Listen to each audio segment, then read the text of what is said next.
Hello मेरे छोटे प्यारे भाई बहनों, आपकी दीदी आपके लिए आपकी नई क्लास नया लेक्चर लेकर के आ गई हैं। पुराने लेक्चर में हमने ये सीखा था कि दो अवयवों का गुणा किस तरह से किया जाता है, और आज का वीडियो भी आपके इसी टॉपिक से रिलेटेड है, क्योंकि आपका जो अवयवों का गुणा है वो अवयव चैप्टर में जो सबसे टिपिकल यानी मोस्ट टिपिकल जो टॉपिक है वो है, और उसके साथ साथ मोस्ट यूजफुल भी है। और इसके अलावा आपका अवयवों का गुणा जो है वो आगे तक आपको काम देने वाला है, तो इस वजह से हम इसे 2-3 लेक्चर्स में ख़त्म करेंगे और हम प्रॉपरली समझेंगे कि अवयवों को गुणा कैसे किया जाता है। अब इसके साथ में मैं आपसे एक रिक्वेस्ट करना चाहूँगी कि आपके जो आपका चैनल है उस पर लगभग 23-24 वीडियोज़ हो गई हैं, और मेरी आप सबसे रिक्वेस्ट है कि 30वीं वीडियो पढ़ने से पहले पूरी की पूरी कोशिश कीजिए, जी जान लगा करके अपने सब्सक्राइबर्स को 500 प्लस करने की कोशिश कीजिए। अब इस समय शुरुआत में तो चैनल में बहुत तेज़ी आई थी जब यूपी बोर्ड ने अपने एग्ज़ाम्स की घोषणा की थी, लेकिन बाद में मैं देख रही हूँ कि आप लोग बहुत स्लो हो गए हैं। मैं आज आपके लिए एक मोटिवेशनल वीडियो भी तैयार कर रही थी, लेकिन अभी किसी वजह से वो नहीं आ पाया है। जल्दी ही मैं आपको एक मोटिवेशनल वीडियो प्रोवाइड करूंगी, और उसके अलावा मैं बीच बीच में आप लोगों को मैथ्स को अपनी मैथ्स को मजबूत करने का, और अगर किसी को पढ़ाई में मन ना लगने वाली प्रॉब्लम है तो उन्हें दूर करने का तरीका बताती रहूँगी। और उसके साथ में मैं आपसे ये भी रिक्वेस्ट करती हूँ कि आप वीडियोस को प्रॉपर देखिए, नोट्स बनाइए। मैंने देखा कि आप लोग बहुत ज़्यादा नहीं देख रहे हैं वीडियोस को, क्योंकि हमें सब पता चलता रहता है, हम एनालिटिक्स में जाकर के सब देख सकते हैं, और सब्सक्राइबर्स का आंकड़ा धीरे धीरे बढ़ रहा है। लेकिन आप फिर आप जब एकदम से शुरू करेंगे तैयारी तो फिर आपको वो मज़ा नहीं आएगा। अगर आपकी तैयारी थोड़ी अभी से चलती रहेगी तो ये आपके लिए ज़्यादा बेनिफिशियल रहेगा। और सबको पता है कि एग्ज़ाम सबको देना है, पढ़ाई सबको करनी है, भले ही 2 साल एग्ज़ाम्स इधर उधर हो गए हों, हो सकता है भगवान न करे लेकिन आगे भी कुछ ऐसा हो सकता है, लेकिन आपको पता है कि आपको अपनी ज़िंदगी अच्छे से गुजारनी है, तो उसके लिए आपको पढ़ाई करनी ही करनी है। क्योंकि भले ही आपके एग्ज़ाम ना हुए हों, लेकिन आपकी योग्यता बहुत ही मायने रखती है। ठीक है, तो चलिए हम शुरू करते हैं अपने वीडियो को। हमने आपको ये सिखा दिया था कि अवयवों का गुणा कैसे किया जाता है, आपको जोड़ घटाना हमने पहले ही सिखा दिया था। तो आइए देखते हैं। आज मैंने आपके लिए पहले से बोर्ड प्रिपेयर कर रखा है, और आपको मैं अच्छे से समझाऊंगी कि दो अवयवों का गुणा कैसे करते हैं। अब यहाँ पर हमारा टॉपिक है दो अवयवों को गुणा करना। यहाँ पर एग्जाम्पल में हमने दो अवयव ले रखे हैं पहले से, जो कि आपकी ही एनसीईआरटी सिलेबस एनसीईआरटी बुक का ही एक एग्जाम्पल है। और हमारे ये अवयव हैं, पहले अवयव को हमने कैपिटल ए से डिनोट कर रखा है, दूसरे को कैपिटल बी से, और ये अवयव दिए हुए हैं। आपको ए बी निकालना है। हम जानते हैं कि ए बी का मतलब क्या है, ए इंटू बी, यानी ए गुणा बी। अब हम कैसे निकालेंगे ए इंटू बी? सबसे पहले क्योंकि हमें ए बी निकालना है तो हम अवयव ए और अवयव बी यानी मैट्रिक्स ए और मैट्रिक्स बी को एक दूसरे के अगल बगल में लिख लेंगे।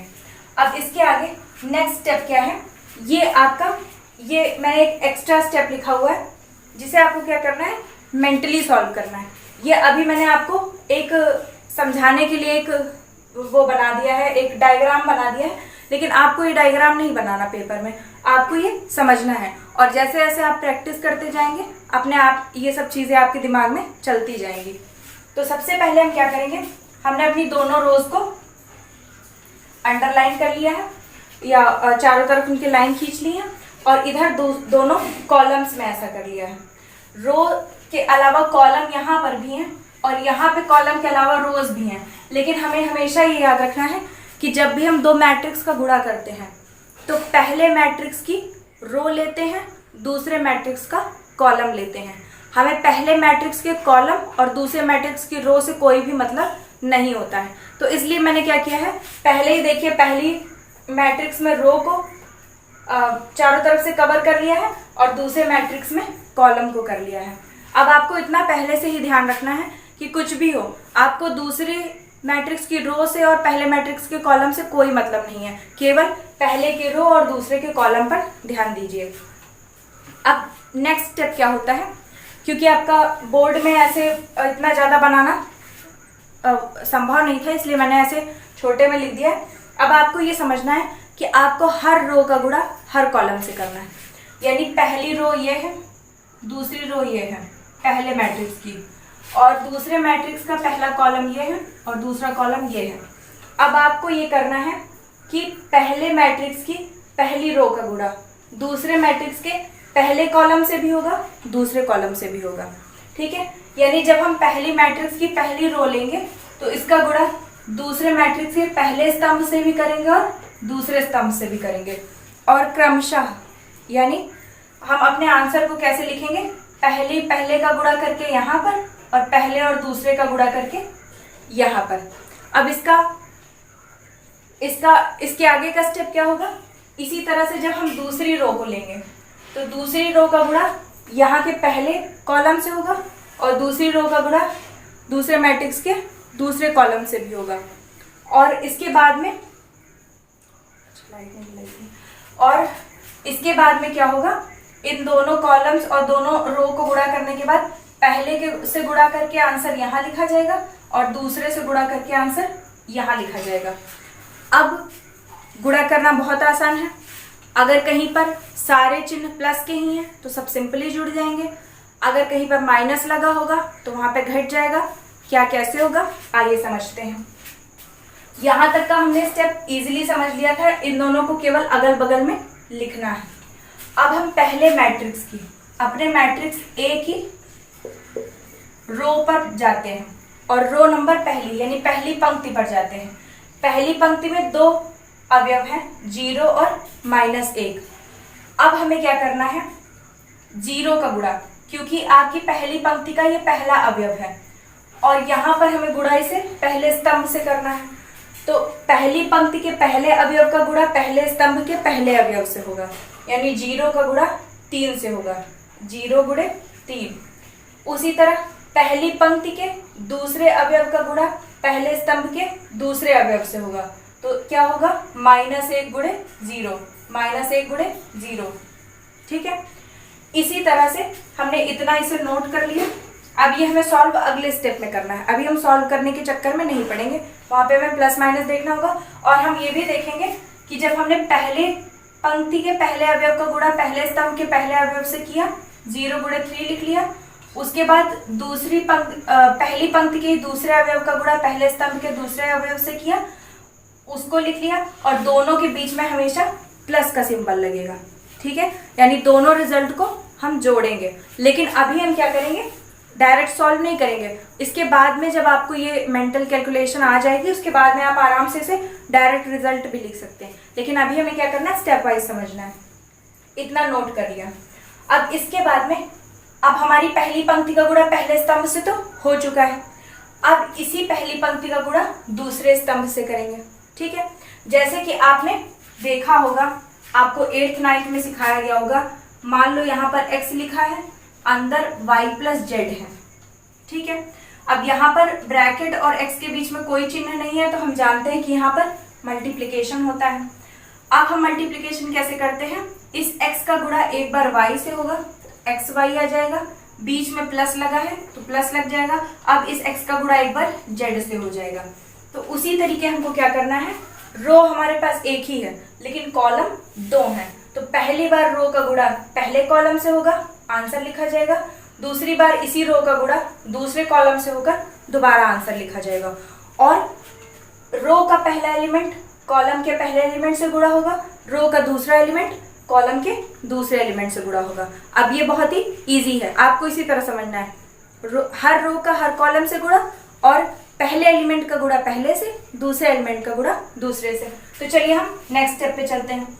अब यहाँ पर रो नंबर 1 का पहला एलिमेंट 0 है और यहाँ कॉलम नंबर 2 का पहला एलिमेंट 5 है, तो 0 × 5 आएगा। उसके बाद में मैंने आपको बताया कि बीच में सब जगह पर प्लस ही होगा, तो आप क्या करेंगे, प्लस लगा देंगे। उसके बाद में अब रो नंबर फर्स्ट का दूसरा एलिमेंट क्या है, -1 है और कॉलम नंबर 2 का दूसरा एलिमेंट 0 है, तो -1 × 0 हो जाएगा। अब हमारी रो का दोनों कॉलम से गुणा हो चुका है। हमने दोनों रिजल्ट को नोट कर लिया है, सॉल्व हमें अभी नहीं करना है। तो जब हमारी पहली रो पूरी हो जाएगी तो हम क्या करेंगे, स्टेप वाइज अपनी नेक्स्ट रो पर आ जाएंगे, यानी पहले आव्यूह की दूसरी पंक्ति पर आ जाएंगे और सेम प्रोसीडिंग, सेम जो आपका प्रोसीजर है हम इसे दोबारा फॉलो करेंगे। अब दोबारा जब फॉलो करेंगे तो क्या होगा, दूसरी रो का गुणा पहले कॉलम से होगा, तो दूसरी रो का पहला एलिमेंट है 0 और दूसरे कॉलम का पहले कॉलम का पहला एलिमेंट है 3, तो 0 गुणे 3 आ गया, बीच में प्लस लग गया। अब यहाँ पर दूसरा एलिमेंट है 2 और यहाँ पर दूसरा एलिमेंट है 0, तो 2 गुणे 0 हो गया। अब हमने इसे नोट कर लिया। अब हमारा ये स्टेप भी पूरा। अब हमारा आखिरी स्टेप बचा है। अभी आप इसको ऐसे सीख लीजिए, मैं इससे अच्छा भी तरीका आपको बताऊंगी। अब उसके बाद में हमारा मतलब पहली रो, इस दूसरी रो का गुणा पहले कॉलम से हो चुका है, यहाँ तक आंसर आ गया। अब इसी दूसरी रो का गुणा दूसरे कॉलम से करना है, ठीक है। तो दूसरे कॉलम से करने के लिए क्या करेंगे, यहाँ पे पहला स्टेप है 0, यहाँ पे पहला एलिमेंट है 5, तो 0 इंटू 5, बीच में प्लस, यहाँ पर दूसरा एलिमेंट है 2, यहाँ पर दूसरा एलिमेंट है 0, 2 गुणे 0, इतना आ गया है। हमारा मैट्रिक्स तैयार हो गया। अब हमें क्या करना है, केवल थोड़ा सा गुणा और जोड़ घटाना करना है। तो हम क्या करेंगे, हम देखते हैं कि 0 का गुणा जब 3 से होगा 0 आएगा, बीच में प्लस लगा है, प्लस लगा लेंगे। -1 का गुणा 0 से होगा 0 आएगा। फिर अगले स्टेप पे चलते हैं, 0 का गुणा 5 से होगा 0 आएगा, बीच में प्लस लगा है। -1 का गुणा 0 से होगा 0 आएगा। इधर 0 का गुणा 3 से हुआ 0 आया, 2 का गुणा 0 से हुआ 0 आया, बीच में प्लस लगा है। यहाँ पे भी बीच में प्लस है, 0 का गुणा 5 से भी 0, 2 से 0 का गुणा भी 0। अब 0 में 0 जुड़ेगा तब भी सब कुछ 0 और आप हो गए हीरो, ठीक है। अब आई होप आपको ये समझ में आ गया होगा, हीरो वाली बात नहीं, 0 वाली बात आपको समझ में आ गई होगी, ये सारे 0 कहाँ से आए हैं। अब इसके बाद में हम इसे थोड़ा सा इजी बनाने की कोशिश करेंगे, लेकिन पहले हर चीज को सीखने का जो स्टेप है वो इजीएस्ट होना चाहिए, पहला स्टेप। लेकिन आपको पहले कुछ चीजें ऐसी भी होती हैं जिनको कठिन रूप में समझना होता है, और उसके बाद जब आपको आसान तरीका समझाया जाता है तब आपको समझ में आता है कि वास्तव में सामने वाला आपके लिए कितनी मेहनत कर रहा है, ठीक है। तो पहले आप इसको स्क्रीनशॉट ले लीजिए या फिर आप नोट कर सके तो नोट कर लीजिए। अब इसके बाद हम आपको बताएंगे कि आपको किस हिसाब से गुणा करके एलिमेंट्स रखने हैं। मुझे पता है आपको यहाँ तक का स्टेप समझ में आ गया होगा। इसके ऊपर का स्टेप यानी आपको ये समझ में आ गया होगा कि पहले मैट्रिक्स की रो को ही लेना है और दूसरे मैट्रिक्स के कॉलम को ही लेना है। लेकिन अब आपको समझने में प्रॉब्लम कहाँ पर आ रही होगी कि यहाँ 0 का गुणा केवल 3 से हुआ, यहाँ पर -1 का 0 से हुआ, यहाँ पर 0 का गुणा 5 से हो गया, यहाँ पर -1 का 0 से हो गया। कैसे हो गया ये समझते हैं। मैंने आपको बताया था, भैया इधर तो दिख ही रहा होगा, ये स्टेप ऊपर का है, इससे कोई मतलब नहीं है। मैंने आपको शुरुआत में बताया था कि जब भी किसी आव्यूह में यानी जब भी किसी मैट्रिक्स में एलिमेंट्स को भरा जाता है तो उन्हें कैसे भरा जाता है। मैंने बताया था इन एलिमेंट्स को स्मॉल a से डिनोट किया जाता है, और स्मॉल a के बाद में आपको यहाँ पर नंबर लगाने होते हैं, नंबर भरने होते हैं। और नंबर किस तरह से भरने होते हैं, ये पहली रो है, ये दूसरी रो है, ये पहला कॉलम है, ये दूसरा कॉलम है। अब ये जो a लिखा है इसकी पोजीशन क्या होगी, पहली रो पहले कॉलम में, तो 1 1। ये जो a लिखा है पहली रो है दूसरा कॉलम है, 1 2। ये जो a लिखा है दूसरी रो के सामने है पहले कॉलम के सामने है 2 1। और ये जो आखिरी है ये दूसरी रो में है और दूसरे कॉलम में है 2 2। अब आपको यहाँ पर वही समझना है। अब आपका ये वाला रिजल्ट कहाँ से आया, ये रिजल्ट आपका 1 1 पोजीशन पे है।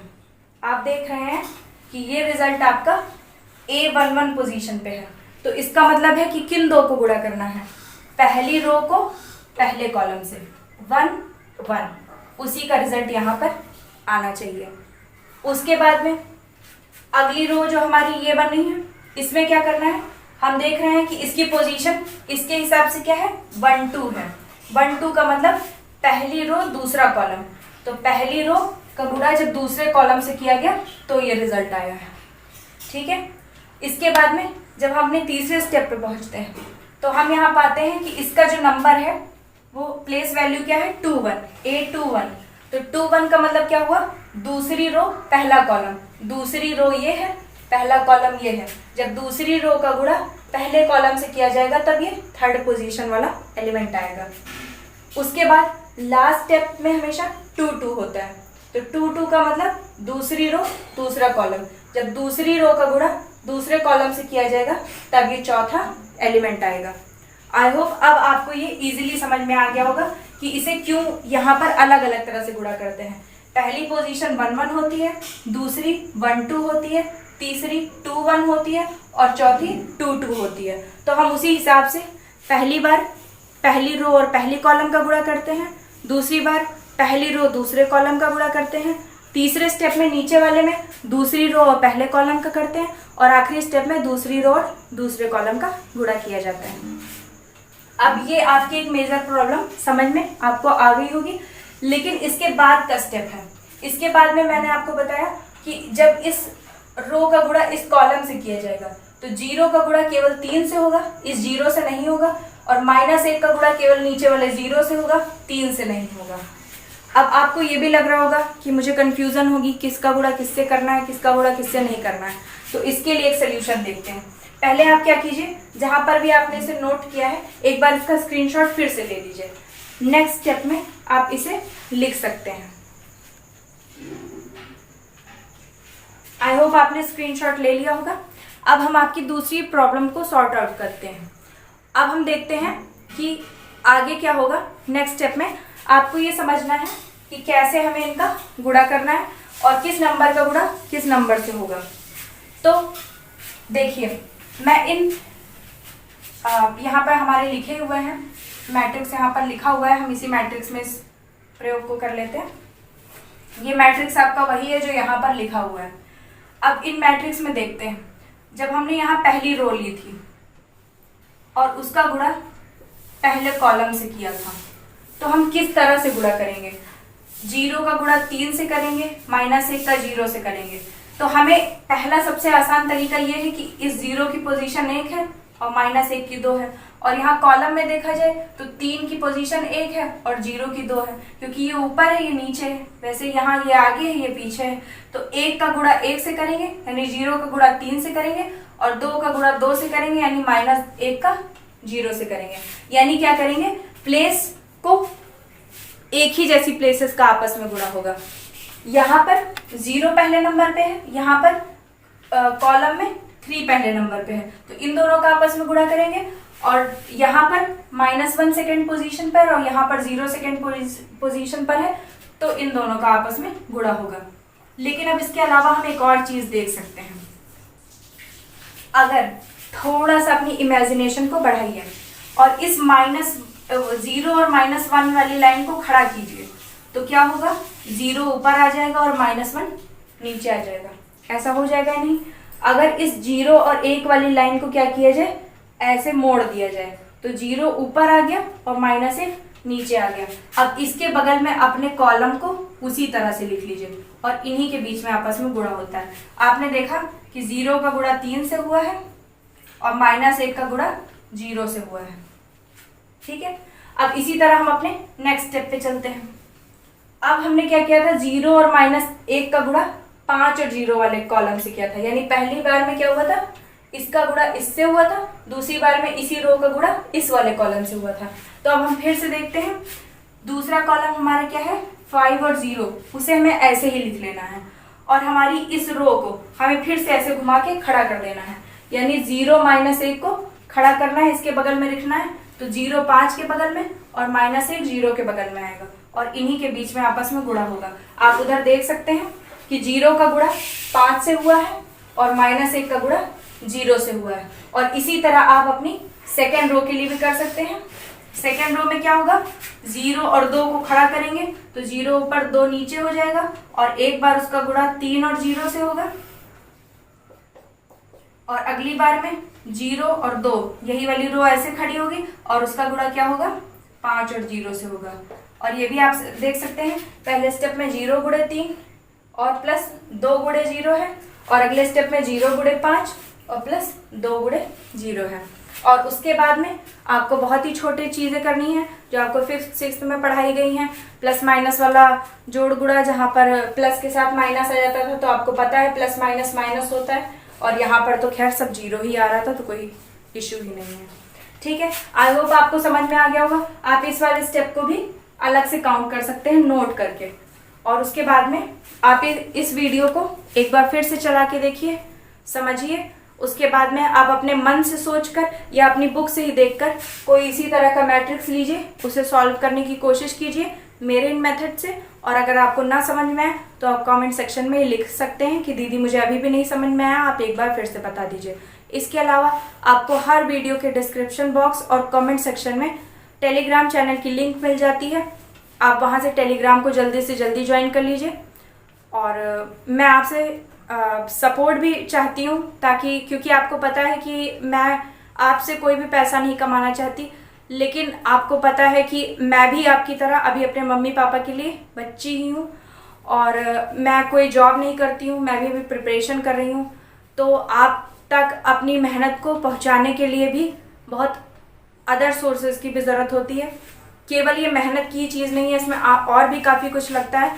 तो आप जितना ज़्यादा से ज़्यादा मेरा सपोर्ट करेंगे, मैं उतने ही बड़े स्तर पर आपकी मदद कर सकूंगी, और आपके और छोटे भाई बहनों के लिए भी क्लासेस ला सकूंगी, आपके लिए भी अदर सब्जेक्ट की क्लासेस ला सकूंगी। लेकिन तब जब आप मेरी मदद करें, क्योंकि मैं खुद प्रिपरेशन कर रही हूँ, मेरे पास इतना टाइम नहीं है। वरना मैं PCM तो खुद ही पढ़ा सकती हूँ, फिजिक्स केमिस्ट्री भी आपको पढ़ा सकती हूँ, पर अगर मैं इसमें किसी और को इंक्लूड करती हूँ, अगर साथ में मेरे कोई और शामिल होता है, तो हो सकता है कि उसे भी कुछ ना कुछ उसकी भी एक्सपेक्टेशन होगी, उसे कुछ चाहिए होगा। तो ज़रूरी नहीं कि वो मेरी तरह वैसे ही काम करे आपके साथ जैसे मैं आपके साथ कर रही हूँ। लेकिन इसलिए अपने परिवार को आगे बढ़ाने के लिए हमें कुछ ना कुछ मदद की ज़रूरत पड़ेगी, और आपकी मदद एक ही है कि आप ज़्यादा से ज़्यादा अपने छोटे बड़े भाई बहनों को जोड़िए और सबको मोटिवेट कीजिए पढ़ने के लिए, और खुद भी मोटिवेटेड रहिए, क्योंकि आपको पता है कि आपको अपनी लाइफ को अच्छे से गुजारना है और अपने देश और अपने मम्मी पापा का नाम रोशन करना है। तो क्योंकि ये टॉपिक थोड़ा सा टिपिकल है, इसलिए हम आज एक वीडियो में एक ही क्वेश्चन को ले रहे हैं, लेकिन ये आपका एक क्वेश्चन आपके बहुत सारे क्वेश्चंस को ईजी कर देगा।